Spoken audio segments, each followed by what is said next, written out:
All right, nice to have you here.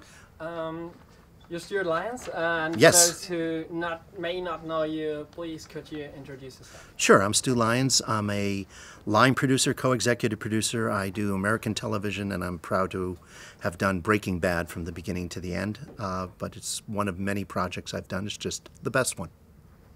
Wow. So, how do you like it so far at the VEGA Camp and in Stuttgart in general? Well, first, it's just a tremendous honor to be invited here. You know, to have the opportunity to come to Germany and meet students and to meet the faculty here. That's been a pleasure. It's you know, people are really thinking about what they want to do and how they want to do it, as opposed to just people who are around work, and they ask interesting questions that allow me to think more deeply about what it is I do. So I love meeting students and meeting students from another country that have different traditions, certainly a different structure to their industry. It, you know, widens your eyes as to the possibilities of how things can be done, should be done, and that's fun. There's some students here who are interested in production as well. So, what's your advice in becoming a producer? Well, there are different kinds of producing, and there are different kinds of producers. If you're doing movies, it's different than television, at least in the United States. The financing of movies is a huge, huge issue. But basically, the producers come down to three types. There are the money type, which exists primarily in feature films. I don't get involved with raising funds in television. I'm given the money. I spend a lot of money, and none of it's mine. And none of it's my relatives either, so it's the money the studio gives me to do it. There are the people, creative people, who develop ideas, not quite as well known, but producers originally would find ideas, get screenwriters to develop those ideas, attach directors to them, and supervise the casting, and then the shooting, and then the release of the movie. That isn't so as much known as sort of directors who somehow, you know, create movies. But the director may not be the first person hired, and it may not be the last person hired in a feature. Now, in television, the producers are typically one kind of producers, the ones who are writing the show, and they're given producing titles because they're so important to the process. It's all about the writing. Then there are the kinds of producers that I am. I'm the operations guy. I hire, I fire, I schedule, I budget. I oversee the directors. I come up with ideas of how to achieve scenes if they are too complicated or too expensive. I'm the contact with the states that we're in. I'm the contact with the studio. Sometimes I'm the contact with the network as well. I need to know all the safety stuff, which is very, very important when you're doing, you know, big projects with stunts or with special effects and explosions. So I head up all the operations, and everything goes out over my signature. So that's the kind of producer I am. How did you specifically get to where you are right now? I started at NYU Film School, and the Directors Guild of America runs a training program for assistant directors. Now, the wording is a little confusing because assistant directors aren't always looking to become directors. Many of them are looking to become unit managers or producers, the kind of producing that I am, or maybe even more executive producing and developing their own projects if they are in feature films. And I know some people I started off with who did that. But as an assistant director, you learn all the operations of the set. You learn all the complex paperwork and reporting requirements, and just generally how are scenes staged, what's the safe ways of doing things, what's the efficient way of doing things. You learn that, and then you move up. You know, you start as a second AD, you become a first AD, you become a unit manager, and then if the projects that you are on are good projects, if your business associations during the course of those projects were positive, then your career tends to advance. When you don't have a good time and the project is not a good project, or it fails for lots of different reasons, then your career can be in trouble. And I've been there, and I've been here, and being successful is a lot more fun. All right, Stewart, so speaking of Breaking Bad, what was the biggest challenge you had to face during the production? There was no pattern to the show. There was no, you're going to be in a courtroom for 3 days, or you're going to be in a hospital set. The current show I'm doing has its challenges, and it's a lot of fun to do, but I'm in a hospital set for 7 out of 8 days. And then we go out and we stage a disaster, which is how everybody gets injured so that they go to the hospital set. But in Breaking Bad, every episode was unique and a part of its own movie, and we never knew what we were going to be required to do. So, for example, in the beginning years of this show, we were in Walter White's house a lot. In the last couple of years, we were barely there. So the show was always a challenge.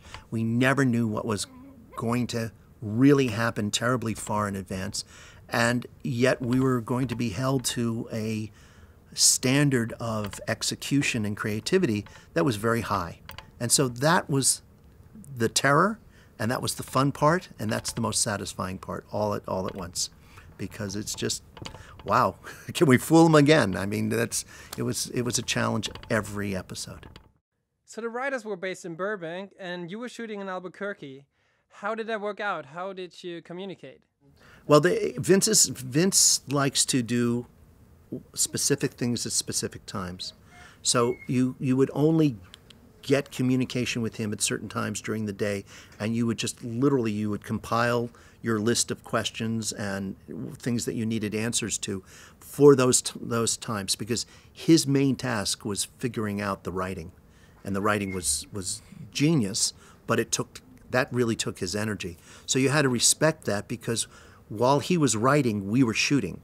Now, he was writing maybe 2 or 3 episodes ahead of where we were, but that's not a lot of time. That's, he's doing that full time, and we're shooting. So we're coming up the rear as he's trying to stay ahead of us, and you have to respect his time. So we did it through emails, we did it through phone calls, we did it through Skype, conversations. We had a video link between us and the Burbank writers' offices, but it wasn't like anytime we wanted we could get Vince on the phone. That wasn't the way that show worked. All right, okay. So how did you feel when Breaking Bad ended? Like, were you emotionally bound to the series somehow? Very complex. I think that it was very, very difficult work. So there was a sense of relief that the work was over. It was also some extremely intense personal relationships.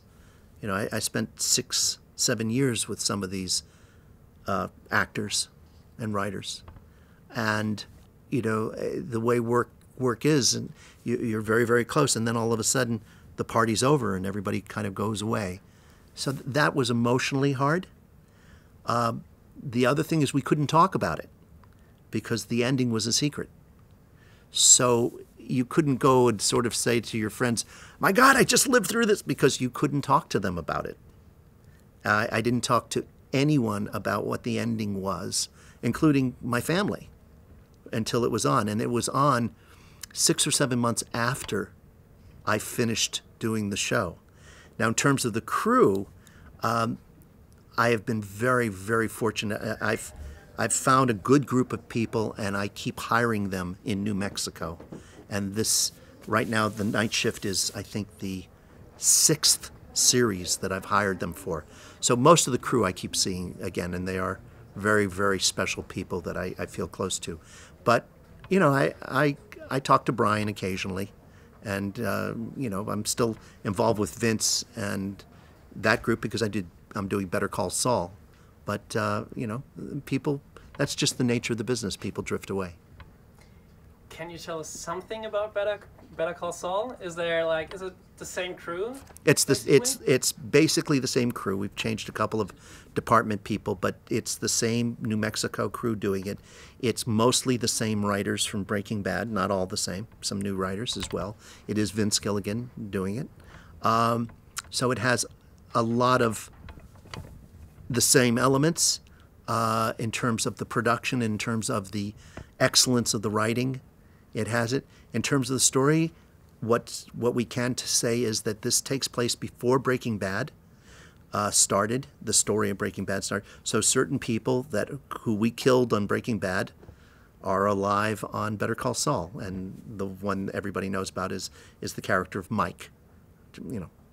Do you think it's going to be as big as Breaking Bad? Are all the Breaking Bads going to watch the... I think everybody who watched Breaking Bad is certainly going to watch the premiere of Better Call Saul. It would be very hard for me to imagine that they'll be able to resist doing that. After that, Better Call Saul is its own show. Do I think that I don't even know that I'll ever work on anything as wonderful as Breaking Bad again, because up till Breaking Bad, I hadn't. So, you know, if you can get one of those in your lifetime, in your career, you're very lucky. And so I'm fine.